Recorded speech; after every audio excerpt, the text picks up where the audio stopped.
새벽 4시 부산 남구의 한 골목에 자리한 작은 한식당 민정 내 부뚜막에서 희미한 불빛이 새어나왔습니다. 김민정 여사는 이미 1시간째 준비에 여념이 없었습니다. 50대 후반의 그녀 손은 세월의 무게를 고스란히 담고 있었지만 여전히 빠르고 정확하게 움직였습니다. 멸치를 우려내는 육수의 구수한 향이 작은 식당을 가득 채웠고 민정은 그 향 속에서 20년 전의 기억을 떠올렸습니다. 20년 전 그때만 해도 이곳은 훨씬 북적이는 가게였습니다. 남편 이정수는 주방에서 묵묵히 일했고 5살 지훈이는 식당 구석 작은 탁자에서 빨간 장난감 자동차를 굴리며 놀았습니다. 엄마, 이 차는 언제나 집으로 돌아와요. 지훈이가 밝게 웃으며 말하던 그 목소리가 아직도 민정의 귀에 생생했습니다. 하지만 그해 여름 갑작스러운 집중호우로 인한 산사태가 모든 것을 앗아갔습니다. 정수와 지훈이는 친구와 함께 근처 산으로 놀러 갔다가 그 사고에 휘말렸고 시신조차 찾을 수 없었습니다. 민정은 손등으로 눈가의 이슬을 훔치며 다시 현실로 돌아왔습니다. 새벽 시장에 나갈 시간이었습니다. 그녀는 장바구니를 들고 집을 나섰습니다. 시장 상인들은 민정을 보면 반갑게 인사했지만 그들의 눈에는 연민과 안타까움이 섞여 있었습니다. 민정이 자매, 오늘도 일찍 나왔네. 채소 가게 할머니가 웃으며 말했지만 민정은 그 웃음 뒤에 숨은 걱정을 느낄 수 있었습니다. 사람들은 모두 그녀가 가족을 잃은 슬픔을 잊고 평범하게 살고 있다고 생각했지만 민정만이 알고 있었습니다. 자신의 마음 깊숙한 곳에 아직도 희미한 희망의 불씨가 남아있다는 것을. 식당으로 돌아온 민정은 하루 장사를 준비했습니다. 매일 반복되는 일상이었지만 그녀에게는 버텨낼 수 있는 유일한 방법이었습니다. 점심시간이 지나고 저녁 준비를 하던 중 민정은 잠시 손을 멈췄습니다. 카운터 옆 작은 액자가 눈에 들어왔습니다. 손바닥만 한 액자 안에는 20년 전에 행복했던 순간이 고스란히 담겨 있었습니다. 젊은 민정과 정수, 그리고 천진난만하게 웃고 있는 지훈이. 특히 지훈이가 입고 있던 파란 줄무늬 티셔츠와 한 손에 꼭 쥐고 있던 빨간 장난감 자동차가 선명했습니다. 민정은 조심스럽게 액자를 손에 들고 지훈이의 얼굴을 들여다봤습니다. 그때의 지훈이는 이제 25살이 되었을 텐데 어떤 모습일까요?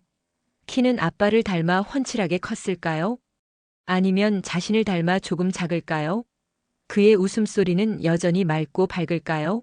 민정의 상상은 꼬리에 꼬리를 물었습니다. 지훈아, 엄마가 너무 보고 싶다. 어디 있든 건강하게 지내고 있기를, 엄마가 만든 음식이 그리워서 언젠가는 돌아오기를. 그녀의 목소리는 작은 식당 안에서만 울렸습니다. 바로 그때 식당 문이 딸랑 소리와 함께 거칠게 열렸습니다. 민정의 남동생 민석이 들어왔습니다. 그의 얼굴은 평소보다 더욱 어둡고 초조해 보였습니다. 40대 후반의 민석은 몇 년째 사업 실패를 핑계로 민정에게 의존하고 있었습니다. 실제로는 도박과 유흥으로 돈을 탕진하면서도 그는 항상 새로운 사업 아이템을 들고 와서 투자금을 요구했습니다. 민정은 동생의 표정만 봐도 무슨 일인지 짐작할 수 있었습니다. 누나, 바빠. 잠깐 얘기 좀 하자. 민석은 의자에 털썩 앉으며 대뜸 말했습니다. 그의 목소리에는 평소와 다른 간절함이 묻어났습니다. 민정은 속으로 깊은 한숨을 쉬었습니다. 이미 민석에게 수차례 돈을 빌려줬지만 한 번도 제대로 갚은 적이 없었습니다. 그럼에도 불구하고 민정은 동생을 차마 외면할 수 없었습니다. 혈육이라는 끈, 그리고 세상에 남은 유일한 가족이라는 무게감이 그녀를 짓눌렀습니다. 무슨 일인데? 민정은 최대한 자연스럽게 미소를 지으며 물었습니다. 하지만 그녀의 손은 무의식적으로 앞치마를 비비고 있었습니다. 민석의 요구를 거절해야 한다는 마음과 동생을 도와줘야 한다는 마음 사이에서 갈등하고 있었던 것입니다. 누나, 나 이번에 정말 대박 아이템 잡았어. 민석의 목소리가 갑자기 흥분으로 떨렸습니다. 인공지능 키오스크 사업인데 이것만 성공하면 우리 가족 전부 팔자 고칠 수 있어. 벌써 몇 개 업체에서 관심 보이고 있고 투자자들도 줄 서고 있어. 딱 5천만 원만 더 빌려줘. 이번엔 진짜야. 민정은 민석의 말을 들으며 마음이 더욱 무거워졌습니다. 지난번에도 그 전번에도 민석은 똑같은 말을 했습니다. 이번엔 진짜 대박 아이템. 투자자들이 줄을 선다. 하지만 결과는 항상 같았습니다. 빌려간 돈은 증발하고 민석은 더 큰 빚을 지고 돌아왔습니다. 민정은 이미 그의 거짓말 패턴을 너무나 잘 알고 있었습니다. 민석아, 누나도 힘들다. 알잖아. 민정의 목소리는 단호했지만 그 속에는 깊은 피로감이 배어 있었습니다. 식당 매출도 예전 같지 않고 건물 임대료며 재료비며 다 올랐어. 나도 노후 준비를 해야 하는데. 민석의 얼굴이 순간 굳어졌습니다. 그의 눈에는 분노와 절망이 동시에 떠올랐습니다. 누나, 아직도 그 지훈이 환상에서 못 벗어난 거야? 민석의 목소리가 점점 거칠어졌습니다. 그 애는 이미 20년 전에 죽었어. 언제까지 죽은 애를 붙들고 살 건데? 누나가 그 돈으로 죽은 애한테 뭘 해줄 수 있는데? 민석의 말은 예리한 칼날처럼 민정의 가슴을 후벼 팠습니다. 민정은 순간 숨이 막히는 것을 느꼈습니다. 동생이 어떻게 이런 잔인한 말을 할 수 있을까요? 20년 동안 품어온 희망을, 아들에 대한 그리움을 이렇게 쉽게 짓밟을 수 있을까요? 민정은 아무 말도 할 수 없었습니다. 목구멍까지 차오른 울분을 억지로 삼켰습니다. 민석은 민정의 침묵을 기회로 여기고 더욱 거칠게 몰아붙였습니다. 누나 재산, 나 죽으면 다 나한테 올 거 아니야. 내가 누나 유일한 동생인데 나 좀 살려달라는 게 그렇게 힘들어? 지금 안 도와주면 나 정말 어떻게 될지 몰라. 그의 목소리에는 협박에 가까운 어조가 섞여 있었습니다. 민정은 천천히 고개를 돌렸습니다. 그녀의 시선이 다시 액자 속 지훈이에게 머물렀습니다. 순간 지훈이가 말하는 것 같았습니다. 엄마 괜찮아요. 엄마는 잘못한 게 없어요. 민정은 깊게 숨을 들이마시고 민석을 똑바로 바라봤습니다. 민석아, 나한테 그런 식으로 말하지 마. 지훈이는 내 아들이고 나는 아직 포기하지 않았어. 민정의 목소리는 떨렸지만 분명했습니다. 민석은 결국 테이블을 쿵 내려치며 벌떡 일어섰습니다. 됐어. 치사해서 더러워서 안 받아. 나중에 누나 후회하지 마. 그때 가서 내가 도와달라고 해도 절대 안 도와줄 거니까. 그는 문을 쾅 닫고 나갔습니다. 문이 닫히는 소리가 작은 식당을 흔들었고 민정은 홀로 남아 다시 한번 액자 속 지훈이의 얼굴을 어루만졌습니다. 그날 밤 민정은 잠들지 못했습니다. 민석의 말이 계속 머릿속을 맴돌았습니다. 정말 자신이 헛된 희망에 매달리고 있는 건 아닐까요? 20년이라는 시간, 너무나 긴 시간이었습니다. 하지만 마음 한구석에서는 여전히 작은 목소리가 속삭였습니다. 아직 포기하기엔 이르다. 지훈이는 살아있다. 다음 날은 평소보다 더욱 무덥고 습한 하루였습니다. 민정은 점심 장사를 마치고 오랜만에 골동품 가게에 들르기로 했습니다. 평소 지나치기만 하던 추억의 보물상이라는 작은 간판이 유독 눈에 들어왔습니다. 가게 문을 열고 들어서자 세월의 흔적이 깃든 온갖 물건들이 민정을 맞이했습니다. 오래된 라디오, 낡은 시계, 바랜 사진첩들. 각각의 물건마다 누군가의 추억이 담겨 있는 것 같았습니다. 민정은 천천히 가게 안을 둘러보며 걸었습니다. 그때 진열장 한 구석에서 뭔가가 그녀의 시선을 사로잡았습니다. 작고 빨간 장난감 자동차 하나가 다른 물건들 사이에 조용히 놓여 있었습니다. 민정의 심장이 순간 멈춘 것 같았습니다. 그 자동차는 너무나 익숙했습니다. 색은 많이 바랬고 군데군데 페인트가 벗겨져 있었지만 바퀴 옆에 새겨진 작은 별 모양 문양은 여전히 선명했습니다. 민정은 떨리는 손으로 그 장난감을 집어들었습니다. 무게감, 크기, 심지어 바퀴가 돌아가는 소리까지 모든 것이 기억 속 그것과 똑같았습니다. 20년 전 지훈이가 어디를 가든 들고 다니던 바로 그 자동차였습니다. 이 차는 언제나 집으로 돌아와요. 지훈이의 맑은 목소리가 다시 한번 민정의 귀에 울려 퍼졌습니다. 이거 어디서 구하신 건가요? 민정의 목소리는 떨렸습니다. 가게 주인은 60대 중반의 온화한 인상을 한 남성이었습니다. 그는 민정의 간절한 표정을 보고는 조심스럽게 대답했습니다. 아, 그거요? 며칠 전에 동네 사랑나눔센터에서 온 젊은 자원봉사자가 가져온 거예요. 가게 주인이 말했습니다. 보육원 아이들한테 선물로 주려고 가져왔다가 너무 낡았다고 다시 가져간 거였는데. 그래도 버리기 아까워서 제가 여기 둔 거예요. 민정의 눈이 커졌습니다. 사랑나눔센터요? 혹시 그 자원봉사자가 어떻게 생겼는지 기억하세요? 그녀의 목소리에는 기대와 불안이 뒤섞여 있었습니다. 가게 주인은 잠시 생각하더니 말했습니다. 20대 후반쯤 되는 젊은 남자였어요. 키가 꽤 크고 인상이 참 착해 보이더라고요. 아이들을 정말 좋아하는 것 같았어요. 민정은 장난감 자동차를 꼭 쥐었습니다. 마치 20년 전 지훈이의 체온이 아직 남아있는 것 같았습니다. 이것은 단순한 우연일까요?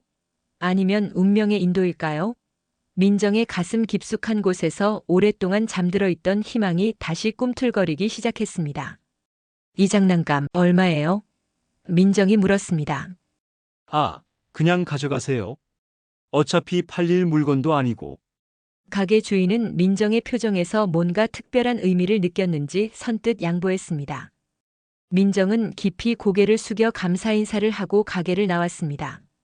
손에 든 장난감 자동차가 이상하게 따뜻했습니다.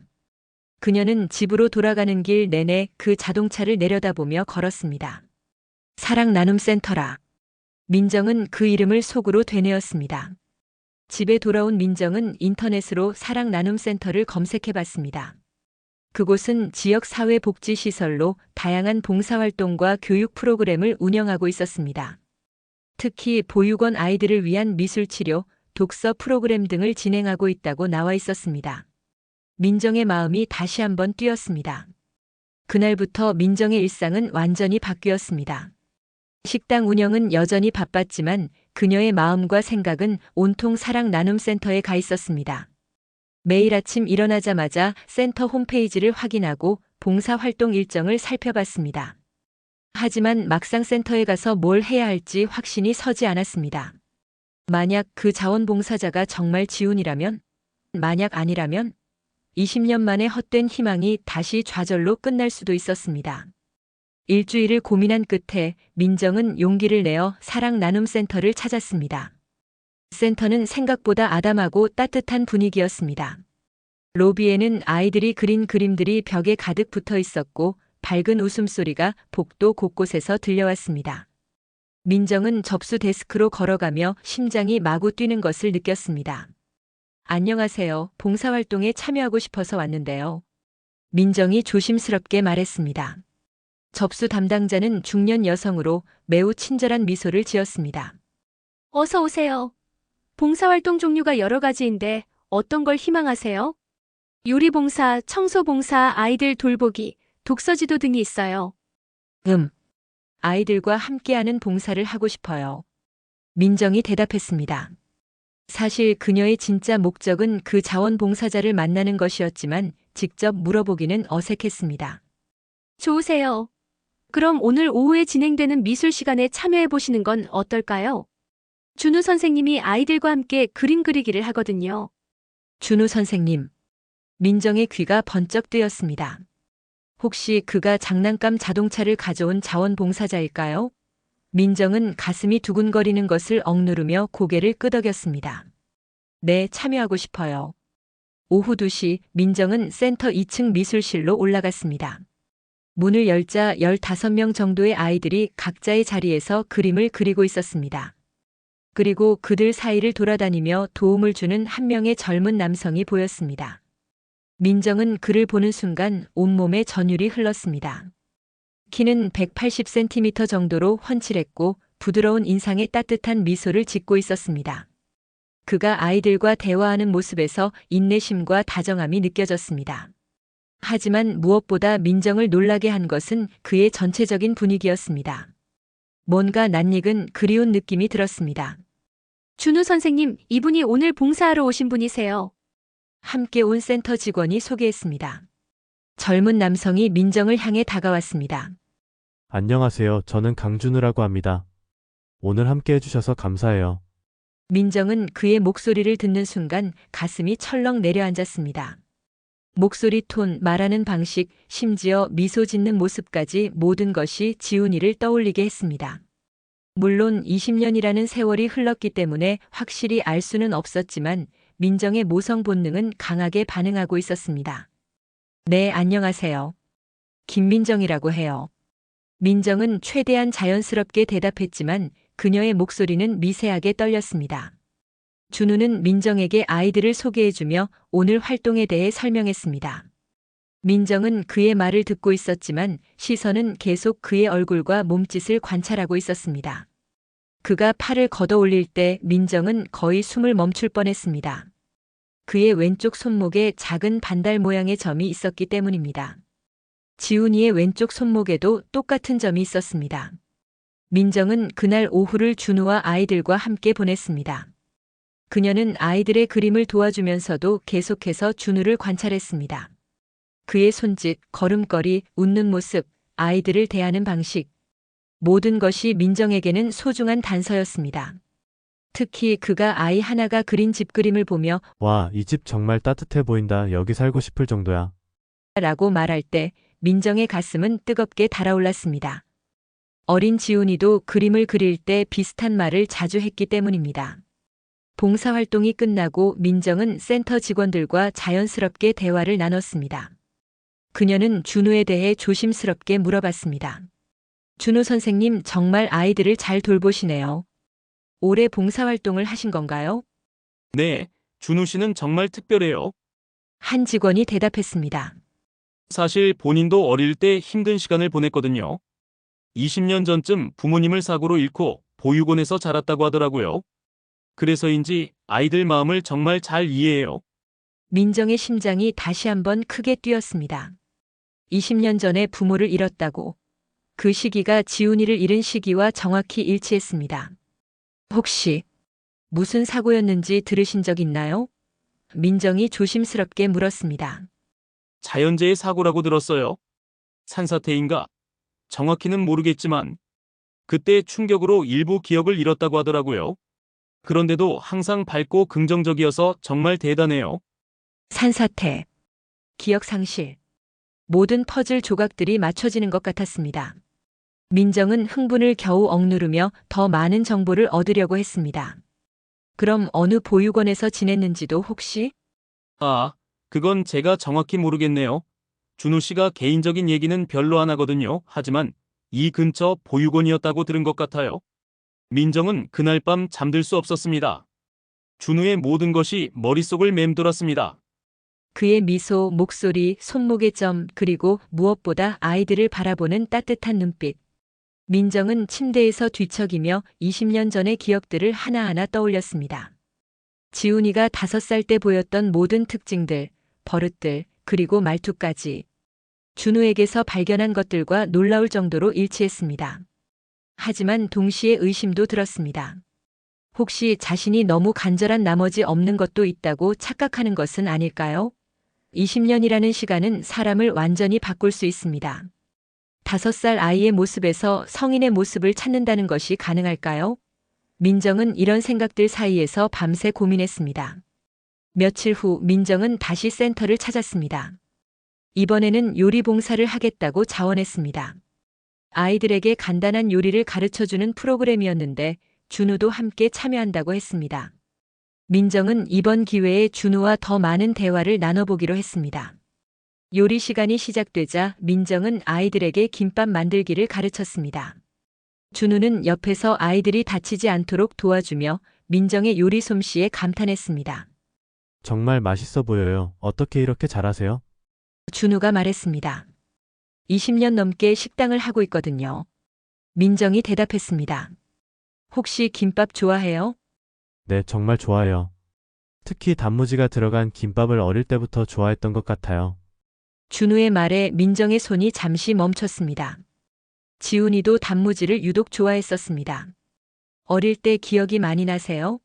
민정이 조심스럽게 물었습니다. 준우의 표정이 잠시 어두워졌습니다. 사실 5살 이전 기억은 거의 없어요. 사고 후유증으로 기억을 많이 잃었거든요. 가끔 꿈에서 어렴풋한 장면들이 나오긴 하는데 엄마 목소리 같은 것들이요. 민정의 가슴이 뜨거워졌습니다. 어떤 목소리예요? 따뜻하고 부드러운 목소리였어요. 자장가를 불러주시는. 준우가 말하다가 갑자기 멈췄습니다. 죄송해요. 갑자기 이상한 얘기를 했네요. 아니에요, 괜찮아요. 민정의 목소리도 떨렸습니다. 그녀는 지훈이에게 매일 밤 자장가를 불러줬었습니다. 특히 곰 3마리라는 동요를 가장 좋아했었는데 그때 한 아이가 김밥을 흘리며 울기 시작했습니다. 준우는 즉시 아이에게 다가가 다정하게 달랬습니다. 괜찮아, 괜찮아. 다시 만들면 돼. 그의 손짓과 말투에서 민정은 또 다른 기억을 떠올렸습니다. 지훈이도 어린 동물이나 더 어린 아이들을 볼 때 그런 식으로 다정하게 대했었습니다. 그 후 몇 주 동안 민정은 거의 매일 센터를 찾았습니다. 식당 일이 바빠서 오래 있을 수는 없었지만 준우와 함께하는 시간을 늘려갔습니다. 그녀는 준우의 모든 행동과 말을 유심히 관찰했습니다. 그리고 발견한 것들은 점점 더 그녀의 확신을 강화시켰습니다. 준우는 왼손잡이였습니다. 지훈이도 왼손잡이였습니다. 준우는 매운 음식을 잘 못 먹었습니다. 5살 지훈이도 그랬습니다. 준우는 비 오는 날이면 조금 우울해했습니다. 지훈이를 잃은 그날도 비가 내렸습니다. 준우는 빨간색을 유독 좋아했습니다. 지훈이의 장난감 자동차도 빨간색이었습니다. 하지만 가장 결정적인 순간은 어느 날 오후에 찾아왔습니다. 민정이 센터에서 아이들과 함께 있을 때 갑자기 천둥번개가 치기 시작했습니다. 대부분의 아이들이 무서워하며 웅크렸는데 준우는 특히 심하게 떨었습니다. 그의 얼굴이 창백해지고 손이 부들부들 떨렸습니다. 준우 씨, 괜찮아요? 민정이 걱정스럽게 물었습니다. 네, 괜찮아요. 그냥 천둥 소리가 조금. 준우는 억지로 웃으려 했지만 그의 두려움을 숨길 수 없었습니다. 민정은 자신도 모르게 준우의 등을 토닥토닥 두드려 주었습니다. 괜찮아요. 금방 그칠 거예요. 그녀의 손길은 20년 전 무서워하는 지훈이를 달래던 그때의 손길과 똑같았습니다. 그리고 놀랍게도 준우는 민정의 손길에 점점 안정을 찾아갔습니다. 마치 익숙한 감촉인 것처럼. 그날 이후 민정은 더 이상 의심하지 않았습니다. 준우가 지훈이라는 확신이 들었습니다. 하지만 어떻게 접근해야 할지는 여전히 고민이었습니다. 갑자기 나타나서 나는 당신의 엄마다라고 말할 수는 없었습니다. 준우의 기억이 돌아오지 않은 상태에서 그런 충격적인 사실을 알려주면 오히려 그를 혼란에 빠뜨릴 수 있었습니다. 민정은 조심스럽게 준우의 과거에 대해 더 알아보기로 했습니다. 어느 보육원에서 지냈는지, 그때 담당자는 누구였는지, 혹시 어린 시절에 다른 기록이 남아있는지. 하지만 개인정보 보호 때문에 쉽게 알아낼 수는 없었습니다. 그러던 중 민정에게 결정적인 기회가 찾아왔습니다. 센터에서 진행하는 가족의 날 행사에 준우가 특별 발표를 하게 된 것입니다. 그는 자신의 경험을 바탕으로 아이들에게 희망을 주는 이야기를 들려주기로 했습니다. 민정은 그 발표에서 준우의 진짜 이야기를 들을 수 있을 거라고 생각했습니다. 바로 그때 민석이 다시 민정의 삶에 나타났습니다. 그는 며칠째 민정이 집에 없는 시간이 많다는 것을 눈치채고 있었습니다. 식당도 예전만큼 열심히 하지 않는 것 같았고 뭔가 다른 일에 신경 쓰고 있다는 것을 알 수 있었습니다. 민석은 민정의 행적을 몰래 조사하기 시작했습니다. 어느 날 민석은 민정이 사랑 나눔 센터에 드나드는 것을 목격했습니다. 그리고 그녀가 한 젊은 남자와 자주 대화하는 모습도 보았습니다. 민석의 머릿속에는 즉시 나쁜 생각이 들었습니다. 설마 누나가 저런 어린 남자한테 빠진 건 아니겠지? 하지만 더 자세히 관찰해보니 민정의 표정과 행동에서 연인 관계와는 다른 무언가를 느낄 수 있었습니다. 그것은 마치 모성애 같은 것이었습니다.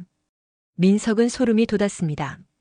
설마 누나가 저 남자를 지훈이라고 생각하는 건 아닐까? 그는 급히 그 젊은 남자에 대해 알아보기 시작했습니다. 몇 가지 수소문을 통해 그가 강준우라는 이름으로 살고 있다는 것, 20년 전 고아가 되었다는 것, 그리고 민정이 그를 지훈이라고 믿고 있다는 것을 파악했습니다. 민석은 분노로 가득 찼습니다. 누나가 또다시 헛된 희망에 매달리고 있다는 생각이 들었습니다. 그리고 무엇보다 걱정되는 것은 민정이 그 남자에게 재산을 물려주려 할 가능성이었습니다. 민석에게는 민정의 재산이 자신의 마지막 희망이었습니다. 도박 빚도 많고 사업도 계속 실패하고 있는 상황에서 누나의 유산만이 자신을 구원할 수 있는 유일한 길이었습니다. 민석은 이 상황을 막아야 한다고 생각했습니다. 그는 준우에 대해 더 자세히 조사하기로 했습니다. 사설 탐정을 고용해서라도 그의 정체를 밝혀내고 누나에게 현실을 깨닫게 해야 한다고 다짐했습니다. 하지만 탐정을 고용할 돈도 없던 민석은 직접 준우를 미행하며 조사하기 시작했습니다. 한편 민정은 준우와의 관계가 깊어질수록 더욱 확신을 갖게 되었습니다. 그녀는 준우를 자신의 식당으로 초대하기로 결심했습니다. 그곳에서 지훈이의 어린 시절 이야기들을 들려주고 혹시 그의 기억이 되살아날지 시도해보고 싶었습니다. 그리고 무엇보다 자신이 만든 음식을 먹여주고 싶었습니다. 어미가 새끼에게 먹이를 주는 것처럼 그것은 민정에게 가장 자연스러운 사랑의 표현이었습니다. 준우 씨, 혹시 시간 되시면 우리 식당에 한번 오시겠어요? 특별한 요리를 해드리고 싶어서요. 민정이 조심스럽게 제안했습니다. 준우는 잠시 망설였습니다. 괜찮을까요? 너무 부담스러우실 텐데. 전혀 부담스럽지 않아요. 오히려 제가 고마운 마음을 표현하고 싶어서요. 준우 씨 덕분에 봉사활동도 즐겁게 하고 있거든요. 준우는 민정의 진심 어린 표정을 보고 고개를 끄덕였습니다. 그럼 감사히 가겠습니다. 민정은 그날부터 특별한 만찬을 준비하기 시작했습니다. 지훈이가 어릴 때 가장 좋아했던 음식들을 정성스럽게 준비했습니다. 달걀말이, 닭볶음탕, 김치찌개, 그리고 특별히 단무지가 많이 들어간 김밥까지. 매 요리마다 20년 전의 기억을 담았습니다. 하지만 민석은 이 모든 계획을 방해하려고 했습니다. 그는 민정의 식당에 나타나 큰 소리로 항의했습니다. 누나, 정말 정신 차려. 그 사기꾼 같은 놈이 누나 재산이라도 노리고 접근하는 게 뻔하잖아. 민석의 목소리는 식당 전체에 울려 퍼졌습니다. 몇몇 손님들이 고개를 돌려 쳐다봤습니다. 민석아, 여기서 이러지 마. 민정이 당황하며 말했습니다. 아니야, 나는 더 이상 참을 수 없어. 민석은 더욱 흥분했습니다. 누나가 지금 얼마나 허황된 꿈을 꾸고 있는지 모르겠어. 그 놈이 정말 지훈이라고 생각해. 손님들이 수군거리기 시작했습니다. 민정은 얼굴이 빨갛게 달아올랐습니다. 하지만 민석은 멈추지 않았습니다. 여러분, 들어보세요. 우리 누나가 20년 전에 죽은 아들이 살아 돌아왔다고 믿고 있어요. 완전히 정신이 이상해진 거예요. 민석의 말에 식당은 순간 조용해졌습니다. 민정은 치욕감과 분노로 온몸이 떨렸습니다. 하지만 그녀는 꾹 참았습니다. 손님들 앞에서 동생과 다투고 싶지 않았습니다. 그녀는 조용히 말했습니다. 민석아, 나가줘. 제발. 하지만 민석은 오히려 더욱 거칠게 나왔습니다. 안 나가. 나는 누나를 구해야 해. 그 사기꾼한테 속지 말라고. 그는 테이블을 내리치며 소리쳤습니다. 내가 누나 유일한 가족인데 왜 나는 외면하고 남한테 매달려? 그날 이후 민정의 식당에는 소문이 돌기 시작했습니다. 민정네 식당 사장이 정신이 이상해졌다더라, 죽은 아들이 살아 돌아왔다고 믿는다더라 같은 좋지 않은 소문들이었습니다. 손님들의 발길이 뜸해지기 시작했고 민정은 큰 충격을 받았습니다. 하지만 민정은 굴복하지 않았습니다. 오히려 더욱 강해졌습니다. 내가 어떤 짓을 하든 나는 내 아들을 찾을 거야. 민정은 민석에게 단호하게 말했습니다. 그리고 내가 지금까지 내게 한 일들을 나는 다 기억하고 있어. 민석은 그런 민정의 모습에 더욱 분노했습니다. 그는 극단적인 방법을 선택하기로 했습니다. 어느 날 밤 그는 민정의 통장과 도장을 훔쳤습니다. 그리고 그 돈으로 다시 도박을 했습니다. 하지만 이번에도 결과는 참담했습니다. 모든 돈을 잃고 더 큰 빚까지 지게 되었습니다. 민석은 절망적이었습니다. 그는 더욱 극단적인 방법을 썼습니다. 민정이 봉사활동으로 자리를 비운 틈을 타서 식당의 경영권을 자신의 이름으로 바꿔버렸습니다. 그리고 그것을 담보로 대출까지 받았습니다. 모든 것이 민석의 계획대로 진행되는 것 같았습니다. 하지만 민정도 가만히 있지 않았습니다. 그녀는 민석의 모든 불법 행위에 대한 증거를 수집하기 시작했습니다. 변호사를 통해 민석의 도박 내역, 사업 실패 기록, 그리고 식당 경영권 편취에 대한 법적 증거를 차근차근 모았습니다. 민정의 눈빛은 차갑게 빛났습니다. 내 아들을 찾고 너의 죄를 심판할 거야. 그녀는 속으로 다짐했습니다. 드디어 준우와의 약속된 만찬날이 되었습니다. 민정은 이른 아침부터 정성스럽게 요리를 준비했습니다. 20년 동안 품어온 사랑을 모두 담아서 만든 특별한 상차림이었습니다. 그녀의 손은 떨렸지만 마음은 그 어느 때보다 확고했습니다. 저녁 7시 준우가 식당 문을 조심스럽게 열고 들어왔습니다. 그는 깔끔한 셔츠를 입고 작은 꽃다발을 들고 있었습니다. 안녕하세요, 민정 선생님. 작지만 감사의 마음을 담아서. 그가 꽃다발을 내밀었습니다. 민정은 꽃다발을 받으며 감격했습니다. 지훈이도 어릴 때 길가에서 꺾은 들꽃을 자주 가져다 줬었습니다. 고마워요, 준우 씨. 어서 앉아요. 민정은 준우를 위해 특별히 준비한 음식들을 하나씩 내어놓았습니다. 그리고 각각의 요리에 담긴 이야기를 들려주기 시작했습니다. 이 달걀말이는요, 제가 아들에게 처음 해준 요리예요. 그 아이가 5살 때였는데 달걀을 워낙 좋아해서. 민정의 목소리는 따뜻했지만 그 속에는 20년간의 그리움이 녹아 있었습니다. 준우는 민정의 이야기에 귀를 기울였습니다. 그의 표정에는 집중과 함께 묘한 혼란이 섞여 있었습니다. 뭔가 익숙한 감정이 들었지만 정확히 무엇인지 알 수 없었습니다. 그 아이는 비 오는 날을 무서워했어요. 그럴 때마다 제가 이렇게 등을 토닥토닥 해주면서 자장가를 불러줬거든요. 민정이 말하며 허공에서 토닥거리는 신용을 했습니다. 준우는 그 손길을 보며 가슴 한편이 따뜻해지는 것을 느꼈습니다. 그리고 이 김치찌개는 민정이 말을 이어가려던 순간 준우가 갑자기 숟가락을 놓았습니다. 죄송해요, 갑자기 머리가 좀. 준우가 이마를 짚었습니다. 그의 머릿속에 어렴풋한 영상들이 스쳐 지나갔습니다. 따뜻한 부엌, 김치찌개 끓는 소리, 그리고 부드러운 여자 목소리. 민정은 걱정스럽게 준우를 바라봤습니다. 괜찮아요? 네, 괜찮아요. 그냥 이상하게 익숙한 느낌이 들어서요. 준우가 조심스럽게 말했습니다. 민정의 심장이 빨리 뛰기 시작했습니다. 혹시 준우의 기억이 되살아나고 있는 건 아닐까요? 그녀는 마지막 카드를 꺼내기로 했습니다. 골동품 가게에서 찾아온 빨간 장난감 자동차를 준우 앞에 조심스럽게 놓았습니다. 이건 제 아들이 가장 아끼던 장난감이었어요. 민정의 목소리가 떨렸습니다. 준우는 그 장난감 자동차를 보는 순간 온몸에 전율이 흘렀습니다. 마치 오랫동안 잊고 있던 무언가가 갑자기 생각나는 것 같았습니다. 그는 떨리는 손으로 자동차를 집어들었습니다. 순간 그의 머릿속에 강렬한 기억들이 홍수처럼 밀려왔습니다.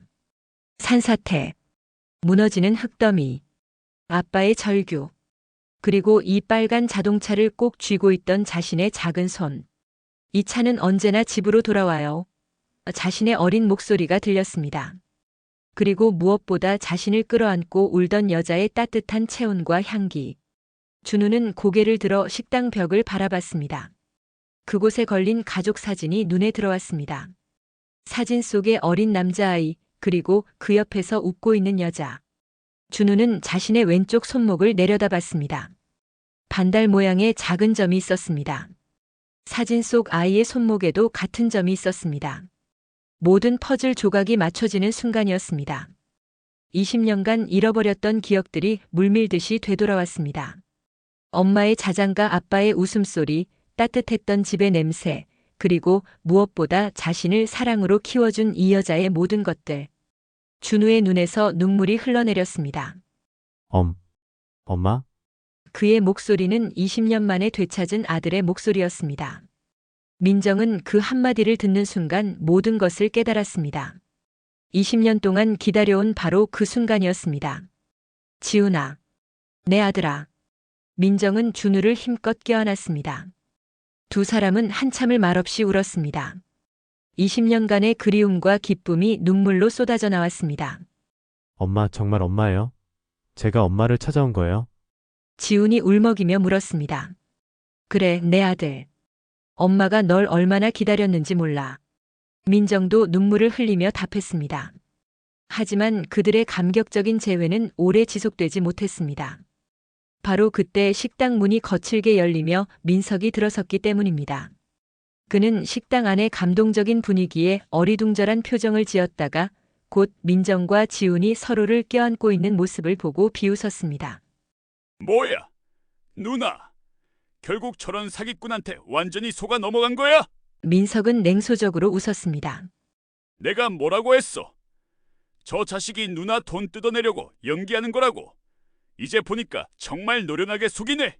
민석은 지훈을 향해 거칠게 소리쳤습니다. 야, 너 대체 누구야? 우리 누나 앞에서 당장 꺼져. 내가 누나 유일한 가족인데 어디서 나타나서 가족 행세를 해? 하지만 지훈은 민석을 똑바로 바라보며 차분하게 말했습니다. 그의 목소리에는 어린 시절의 기억이 또렷하게 담겨 있었습니다. 민석 삼촌, 지훈이 조용히 말했습니다. 왜 어렸을 때 자꾸 제 로봇 장난감을 빼앗아 갔어요? 그리고 엄마 몰래 제 용돈도 훔쳐가고. 삼촌이 저한테 너는 입양하니까 조용히 있어야 한다고 거짓말한 것도 기억나요. 민석의 얼굴이 순간 창백해졌습니다. 지훈이 말한 것들은 20년 전 어린 지훈이와 민석만이 알 수 있는 극히 사적인 일들이었습니다. 당시 민석은 조카를 질투했고 어린 지훈에게 심리적으로 압박을 가했었습니다. 하지만 그런 일들을 외부인이 알 수 있을 리가 없었습니다. 그리고 삼촌이 엄마 서랍에서 돈을 훔쳐서 술 마시러 간 날 저는 다 봤어요. 지훈이 계속 말했습니다. 제가 엄마한테 말하려고 하니까 삼촌이 저를 창고에 가둬놨죠. 그때 제가 얼마나 무서웠는지. 민석은 뒷걸음질을 쳤습니다. 그의 온몸이 떨리기 시작했습니다.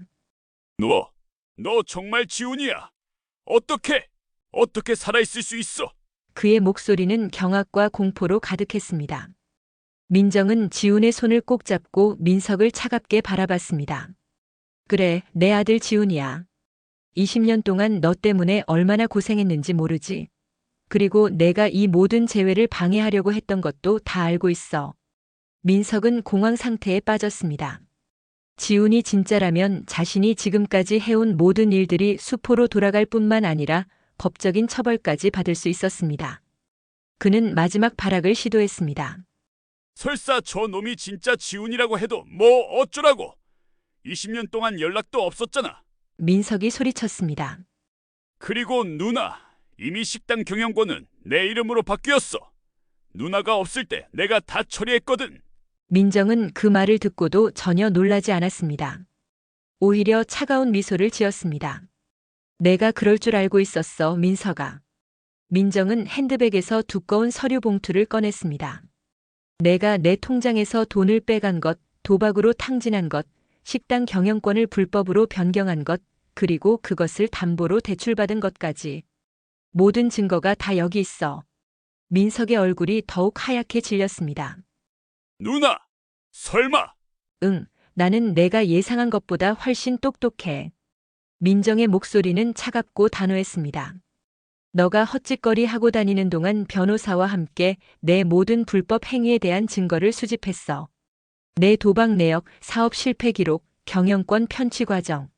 모든 것을 말이야. 지훈도 놀란 표정으로 엄마를 바라봤습니다. 20년 만에 만난 엄마는 기억 속에 순진하고 여린 모습이 아니라 세상의 풍파를 견뎌낸 강인한 여성이었습니다. 민석은 무릎을 꿇었습니다. 누나, 제발 한 번만 용서해줘. 내가 잘못했어. 정말 잘못했어. 그는 울며 애원했지만 민정의 표정은 변하지 않았습니다. 민석아, 내가 나한테 한 일들은 용서할 수 있어. 하지만 내 아들의 행복을 방해하려고 한 것은 절대 용서할 수 없어. 민정의 목소리에는 20년간 쌓인 분노와 결심이 담겨 있었습니다. 그때 식당 문이 열리며 경찰관 2명이 들어왔습니다. 민정이 미리 신고해둔 것이었습니다. 이민석 씨죠? 경영권 편취와 횡령 혐의로 동행해 주시기 바랍니다. 경찰관이 차분하게 말했습니다. 민석은 그 순간 모든 것이 끝났다는 것을 깨달았습니다. 그는 마지막으로 민정을 바라보며 말했습니다. 누나, 나는 정말. 하지만 더 이상 할 말이 없었습니다. 경찰관들이 민석을 데리고 나가자 식당은 다시 조용해졌습니다. 민정과 지훈은 서로를 바라보며 깊은 한숨을 쉬었습니다. 엄마 고생 많으셨어요. 지훈이 엄마의 손을 잡으며 말했습니다. 아니야, 지훈아. 엄마는 괜찮아. 이제 내가 돌아왔으니까. 민정의 얼굴에 평화로운 미소가 떠올랐습니다. 그 후 몇 달 동안 민석의 사건은 큰 화제가 되었습니다. 언론에서는 20년 만에 기적적인 모자, 재회와 탐욕의 눈먼 동생의 배신이라는 상반된 이야기를 대조적으로 보도했습니다. 민석의 모든 불법 행위가 법정에서 밝혀졌고 그는 결국 실형을 선고받았습니다. 민석이 탕진한 돈 때문에 그의 가족들도 큰 고통을 받았습니다. 그의 아내는 이혼을 요구했고 아이들은 아버지의 범죄 사실을 알고 충격에 빠졌습니다. 민석의 사업은 완전히 파산했고 채무자들에게 쫓기게 되었습니다. 탐욕이 가져온 파국이었습니다. 한편 민정과 지훈의 재회 이야기는 많은 사람들에게 희망과 감동을 주었습니다. 지역 방송국에서 이들의 이야기를 다큐멘터리로 제작했고 전국적으로 큰 반향을 일으켰습니다. 포기하지 않는 모성애의 힘이라는 주제로 많은 사람들이 민정의 이야기에 감동받았습니다. 덕분에 민정 내 부뚜막은 그 어느 때보다 번창했습니다. 민정과 지훈의 이야기를 듣고 찾아오는 손님들로 가게는 항상 북적였습니다. 하지만 민정에게 가장 중요한 것은 매출이 아니라 아들과 함께하는 일상이었습니다. 지훈은 자신의 진짜 이름과 정체성을 되찾았지만 여전히 사랑나눔센터에서 미술치료사로 일했습니다. 그는 자신의 경험을 바탕으로 상처받은 아이들에게 더 큰 위로와 희망을 줄 수 있었습니다. 특히 부모를 잃은 아이들에게는 살아있는 희망의 증거가 되었습니다. 여러분, 저도 한때는 모든 것을 잃었다고 생각했어요. 하지만 엄마는 20년 동안 저를 기다려주셨어요. 여러분도 포기하지 마세요. 언젠가는 반드시 여러분을 사랑하는 사람을 만날 수 있을 거예요. 지훈은 아이들에게 자주 이런 말을 해주었습니다. 민정도 지훈과 함께 센터에서 봉사활동을 이어갔습니다. 그녀는 요리를 통해 아이들에게 따뜻함을 전해주었고 지훈은 미술을 통해 아이들의 마음을 치유해 주었습니다. 모자가 함께 만들어내는 시너지는 놀라웠습니다. 계절이 바뀌어 어느덧 봄이 왔습니다. 민정의 식당 앞마당에는 지훈이 심은 꽃들이 활짝 피었습니다. 벚꽃, 개나리, 진달래. 온갖 꽃들이 만발하여 작은 정원을 화사하게 만들었습니다. 엄마, 이 꽃들 예쁘죠? 지훈이 물을 주며 말했습니다. 응, 정말 예뻐. 내가 심어서 더 예쁜 것 같아. 민정이 미소 지으며 대답했습니다. 두 사람은 마당 테이블에 앉아 따뜻한 차를 마시며 담소를 나눴습니다. 20년 전에 잃어버린 시간을 되찾는 듯한 평화로운 순간들이었습니다.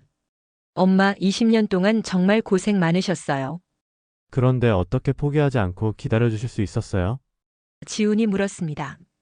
민정은 잠시 생각하더니 대답했습니다. 엄마라는 건 그런 것 같아, 지훈아. 아무리 시간이 흘러도 아무리 힘들어도 내 아이만은 포기할 수 없는 거야. 그게 엄마의 마음이야. 저도 이제 엄마 마음을 조금씩 알 것 같아요. 센터 아이들을 보면서. 지훈이 말했습니다. 제가 엄마 아들이어서 정말 행복해요. 민정은 지훈의 손을 꼭 잡았습니다. 나도 내가 내 아들이어서 정말 행복하단다, 지훈아. 이제 우리 다시는 떨어지지 말자. 네, 엄마. 약속해요. 지훈도 엄마의 손을 꼭 잡았습니다. 저 멀리 산속의 작은 절에서는 민석이 혼자 허드레일을 하며 지내고 있었습니다. 출소 후 갈 곳이 없던 그는 스님의 자비로 절에서 머물게 되었습니다. 매일 새벽 예불을 드리고 청소를 하고 밭일을 하며 속죄의 시간을 보내고 있었습니다. 형님께서 저지른 죄가 크니 마음을 비우고 참회하시오. 노스님의 말씀에 민석은 묵묵히 고개를 끄덕였습니다. 그는 이제야 자신이 얼마나 큰 죄를 지었는지 깨닫고 있었습니다. 누나에 대한 배신, 조카에 대한 질투, 그리고 무엇보다 가족의 소중함을 몰랐던 자신의 탐욕. 민석은 매일 밤 민정에게 편지를 썼습니다. 하지만 보내지는 않았습니다. 아직 용서를 구할 자격이 없다고 생각했기 때문입니다. 언젠가 진정으로 참회가 끝나면 그때 가서 누나와 조카에게 진심으로 사죄하겠다고 다짐했습니다. 한편 민정과 지훈의 새로운 삶은 계속되었습니다. 그들은 과거의 상처를 딛고 더욱 단단한 가족으로 거듭났습니다. 20년이라는 긴 세월의 공백을 메우기 위해 노력했고 서로에 대한 사랑을 확인하며 행복한 나날을 보냈습니다. 지훈은 얼마 후 센터에서 만난 동료 미술치료사와 결혼 발표를 했습니다. 민정은 아들의 결혼 소식에 눈물을 흘리며 기뻐했습니다. 드디어 완전한 가족을 이룰 수 있게 된 것입니다. 엄마 정말 감사해요. 엄마가 포기하지 않아 주셔서 저는 이렇게 행복한 삶을 살 수 있게 됐어요. 결혼식 날 지훈이 민정에게 말했습니다. 지훈아, 엄마도 정말 고마워. 내가 돌아와줘서. 민정의 얼굴에는 세상에서 가장 행복한 미소가 피어났습니다. 그렇게 그들의 새로운 시작이 이어졌습니다. 잃어버린 그림자를 찾은 민정에게는 이제 더 이상 외로운 밤이 없었습니다. 그리고 지훈에게도 이제 진정한 집이 생겼습니다. 20년 만에 되찾은 가족의 소중함을 마음에 새기며 그들은 앞으로도 서로를 지켜나갈 것입니다. 1년 후 민정네 부뚜막 앞마당에서는 작은 돌잔치가 열렸습니다. 지훈과 며느리가 낳은 사랑스러운 손자의 첫 번째 생일이었습니다. 민정은 손자를 안고 행복한 미소를 지었습니다. 어머니, 이 아이 이름 뭐라고 지을까요? 며느리가 물었습니다. 민정은 잠시 생각하더니 말했습니다. 희준이 어때? 희망의 희자에 준수할 준자로. 희망을 잃지 않았기 때문에 찾을 수 있었던 우리 가족처럼 이 아이도 항상 희망을 품고 살았으면 해서. 지훈은 엄마의 제안에 고개를 끄덕였습니다. 좋네요, 엄마. 희준이. 정말 좋은 이름이에요. 그날 저녁 손님들이 모두 돌아간 후 민정은 혼자 식당에서 설거지를 하고 있었습니다. 그때 한 통의 편지가 배달되었습니다. 보낸 사람 난에는 이민석이라고 적혀 있었습니다. 민정은 편지를 열어보았습니다. 민석의 글씨로 빼곡히 적힌 참회의 편지였습니다. 그는 자신의 모든 잘못을 인정하고 진심으로 사죄한다는 내용을 썼습니다. 그리고 마지막에는 이런 문장이 있었습니다. 누나, 저는 이제야 가족의 소중함을 깨달았습니다. 비록 늦었지만 진심으로 참회하며 살겠습니다. 언젠가 누나와 지훈이가 용서해 주실 그날까지 기다리겠습니다. 민정은 편지를 읽고 조용히 눈물을 흘렸습니다. 분노나 원망의 눈물이 아니라 복잡한 감정이 뒤섞인 눈물이었습니다. 그녀는 편지를 접어서 서랍에 넣었습니다. 지훈이 설거지를 도우러 왔을 때 민정은 민석의 편지 이야기를 했습니다. 엄마 마음은 어떠세요? 지훈이 조심스럽게 물었습니다. 글쎄, 아직 용서할 준비는 안 됐지만 그래도 그가 진심으로 참회하고 있다니 다행이야. 민정이 대답했습니다. 언젠가는. 시간이 더 흐르면 용서할 수 있을지도 모르겠어. 지훈은 엄마의 어깨를 가만히 감쌌습니다. 엄마가 결정하세요. 전 엄마 결정을 따를게요. 그날 밤 민정은 손자 희준이를 재우며 조용히 자장가를 불러주었습니다. 20년 전 지훈이에게 불러주던 바로 그 자장가였습니다. 작은 생명이 평화롭게 잠들어가는 모습을 보며 민정은 삶의 신비로움을 다시 한번 느꼈습니다. 잃어버린 것들이 다시 돌아오고 상처받은 마음들이 치유되고 새로운 생명이 태어나는 이 모든 것들이 삶의 아름다운 순환이었습니다.